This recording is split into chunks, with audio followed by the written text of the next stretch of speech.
Mahmut benim bir de zera. Aynen.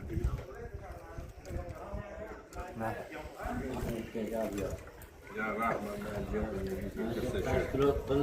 Rahman Rahmat. Hamma joylarga bir joyga o'tirgan rahmat.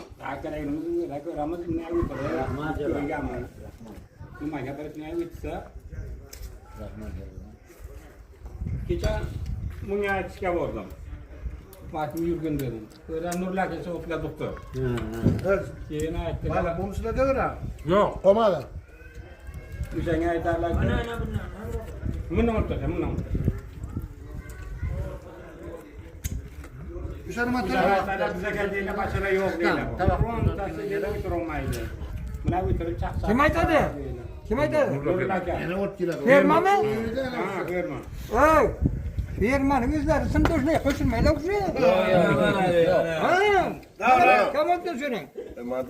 Davlat yig'amadi yurtlarda davlat. Mana Sattar aka bu yerda